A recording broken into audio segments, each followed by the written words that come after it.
profonde et sincère gratitude.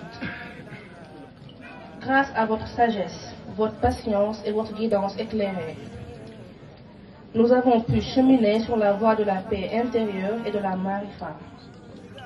Vous avez su nous transmettre des enseignements précieux, nous aidant à cultiver en nous la sérénité, la clairvoyance et une foi renouvelée. Si ce n'était pas vous, Biden aussi, notre vie serait certainement pleine de failles. Nous serions sûrement dans des détails. Nous nous serions certainement égarés. Vous nous avez remis sur le chemin de la piété. Vous nous avez enseigné la piété. Biden aussi nous a appris le respect. Biden aussi nous a inculqué des valeurs titanesques, de l'honnêteté. Allah nous a fait une faveur. Et cette faveur était de connaître cet être et de l'aimer avec une telle grandeur.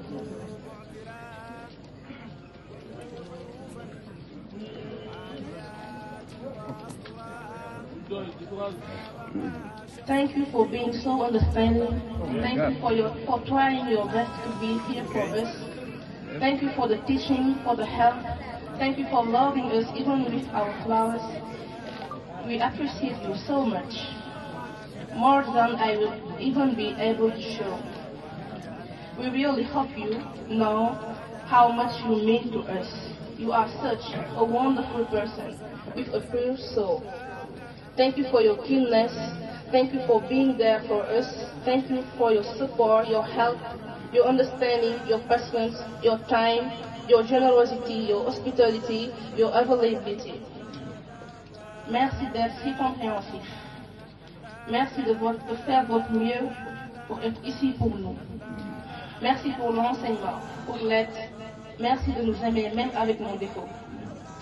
Nous vous apprécions tellement, plus que nous ne pouvons même le montrer. Nous espérons vraiment que vous savez à quel point vous comptez pour nous. Vous êtes une personne merveilleuse avec une âme pure. amuñu ko mel ni yow.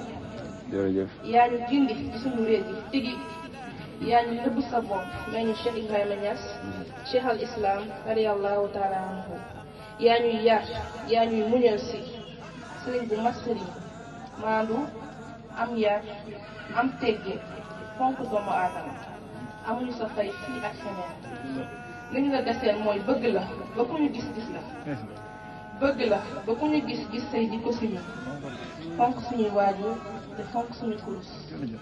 Vous êtes pour nous une source d'inspiration inestimable et un pilier qui nous soutient dans notre quête spirituelle. Nous prions pour que vous soyez comblés de bénédictions et que votre lumière continue d'illuminer la vie de ceux